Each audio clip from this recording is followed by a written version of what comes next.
Alrighty, everybody, welcome back. It is Thursday as we continue to make haste towards the weekend. I'd like to get us started here and get us directly into saying our opening prayer. And also, let's please keep in mind the United States, per the request of one of our living United States presidents, the people of both Israel and Palestine, who I don't believe are getting enough of a true accounting of what's going on. And hopefully some stability can be brought back into the land, though I don't see any real hope of that at this time. But you know what? The Red Sea parted. And lastly, and certainly not leastly, are the families and the people of Lewiston, Maine, who last night had somebody deciding to erupt and start killing everybody. So there's at least 16 dead. And to the last of my knowledge, they haven't found the guy yet. So they do have his picture. So for anybody who is paying attention, there's his picture. So we have that. So why don't we go ahead and get ourselves mentally and spiritually and emotionally prepared, and we can continue on with the book of Numbers. Alrighty, here we go. Numbers chapter 20. Then came the children of Israel, even the whole congregation, into the desert of Zin in the first month. And the people abode in Kadesh, and Miriam died there and was buried there. And there was no water for the congregation, and they gathered themselves together against Moses and against Aaron. And the people chode with Moses and spake, saying, Would God that we had died when our brethren died before the Lord. And why have ye brought up the congregation of the Lord into this wilderness, that we and our cattle should die there? And wherefore have ye made us to come up out of Egypt, to bring us in unto this evil place? It is no place of seed, or of figs, or of vines, or of pomegranates, neither is there any water to drink. And Moses and Aaron went from the presence of the assembly unto the door of the tabernacle of the congregation, and they fell upon their faces, and the glory of the Lord appeared unto them. And the Lord spake unto Moses, saying, Take the rod, and gather thou the assembly together, thou and Aaron thy brother, and speak ye unto the rock before their eyes, and it shall give forth his water, and thou shalt bring forth to them water out of the rock. So thou shalt give the congregation and their beasts to drink. And Moses took the rod from before the Lord, as he commanded them. And Moses and Aaron gathered the congregation together before the rock. And he said unto them, Hear ye now, ye rebels, must we fetch you water out of this rock? And Moses lifted up his hand, and with his rod he smote the rock twice, and the water came out abundantly, and the congregation drank, and their beasts also. And the Lord spake unto Moses and Aaron, Because ye believed me not to sanctify me in the eyes of the children of Israel, therefore ye shall not bring this congregation into the land which I have given them. This is the water of Meribah, because the children of Israel strove with the Lord, and he was sanctified in them. And Moses sent messengers from Kadesh unto the kingdom of Edom.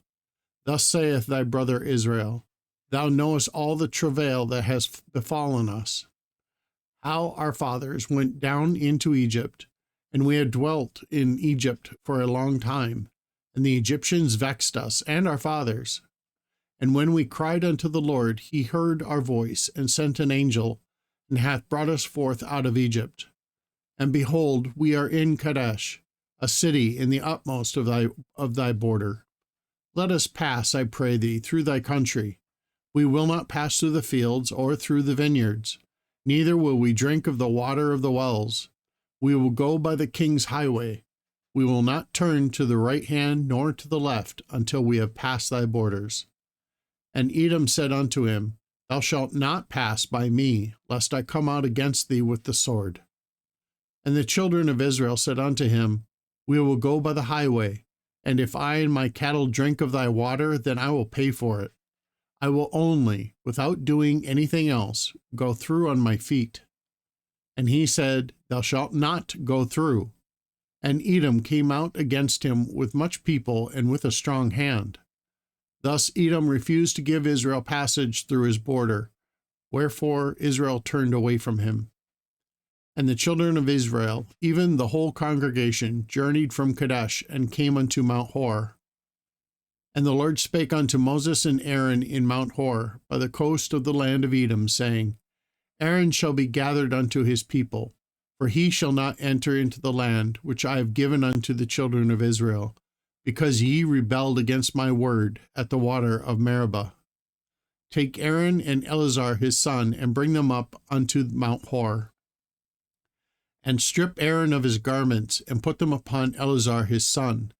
And Aaron shall be gathered unto his people, and shall die there.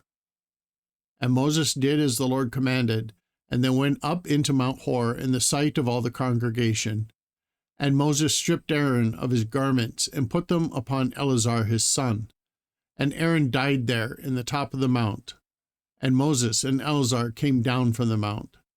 And when all the congregation saw that Aaron was dead, they mourned for Aaron 30 days, even all the house of Israel. You know, I tell you what, that it can sound really harsh, but I would guess that if you have literally seen God, probably you're held to a standard which is completely different than I am or that we are. And probably forgiveness for such a mistake, you just aren't allowed that.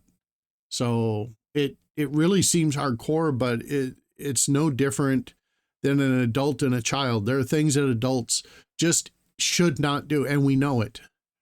Just shouldn't be done, and we know it. But if a child does it, it can be a forgiven thing. You know, your 3-year-old snagging a grape while in the grocery store and popping it in their mouth.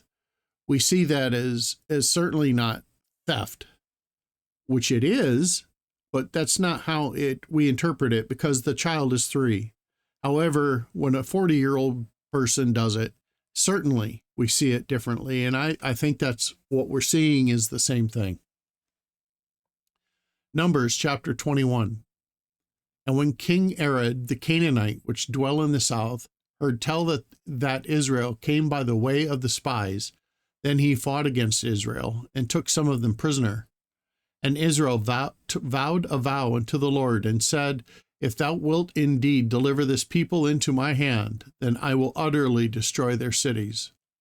And the Lord hearkened to the voice of Israel, and delivered up the Canaanites, and they utterly destroyed them and their cities. And he called the name of the place Hormah. And they journeyed from Mount Hor by the way of the Red Sea to compass the land of Edom. And the soul of the people was much discouraged because of the way. And the people spake against God and against Moses. Wherefore have ye brought us up out of Egypt to die in the wilderness? For there is no bread, neither is there any water, and our souls loathe this light bread. And the Lord sent fiery serpents among the people, and they bit the people, and much people of Israel died. Therefore the people said, We have sinned, for we have spoken against the Lord and against thee. Pray unto the Lord that he might take away the serpents from us. And Moses prayed for the people. And the Lord said unto Moses, Make thee a fiery serpent, and set it upon a pole, and it shall come to pass that every one that is bitten, when he looketh upon it, shall live. And Moses made a serpent of brass, and put it upon a pole.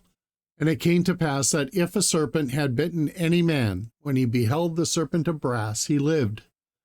And the children of Israel set forward and pitched in Oboth. I just want to make a point there about chapter 9. And Moses made a serpent of brass and put it on a pole. And it came to pass that if a serpent had bitten any man, when he beheld the serpent of brass, he lived. What it does not say is that he lived with, for instance, if he got bit on the finger, perhaps that finger needed to be removed, or a hand, or they forever had a limp. What it says is he lived. What it does not say is that he lived dancing around a maypole, farting Skittles. And they journeyed from Oboth and pitched at Ijeberam in the wilderness, which is before Moab, toward the sunrising. From thence they removed and pitched in the valley of Zered. From thence they removed and pitched on the other side of Arnon, which is in the wilderness that cometh out of the coasts of the Amorites. For Arnon is the border of Moab, between Moab and the Amorites. Wherefore it is said in the book of the wars of the Lord, what he did in the Red Sea, and in the brooks of Arnon, and at the stream of the brooks that goeth down to the dwelling of Ar, and lieth upon the border of Moab. And from thence they went to Beer, that is the well, wherefore the Lord spake unto Moses, Gather the people together, and I will give them water. Then Israel sang this song, Spring up, O well, sing ye unto it. The princes digged the well, the nobles of the people digged it, by the direction of the lawgiver with their staves, and from the wilderness they went to Madonah, and from Madonah to Nahilo, and from Nahilo to Bamoth, and from Bamoth in the valley, that is in the country of Moab, to the top of Pisgah, which looketh towards Jeshimon. And Israel sent messengers unto Sihon, king of the Amorites, saying, Let me pass through thy land. We will not turn into the fields, nor into the vineyards. We will not drink of the waters of the well, but we will go along by the king's highway until we be past thy borders. Sihon would not suffer Israel to pass through his border. But Sihon gathered all his people together and went out against Israel into the wilderness. And he came to Jaz and fought against Israel. And Israel smote him with the edge of the sword, and possessed his lands from Arnon unto Jabbok, even unto the children of Ammon, for the border of the children of Ammon was strong. And Israel took all these cities, and Israel dwelt in all the cities of the Amorites, in Heshbon, in all the villages thereof. For Heshbon was the city of Sihon, the king of the Amorites, who had fought against his former king of Moab, and taken all his land out of his hand, even unto Aaron.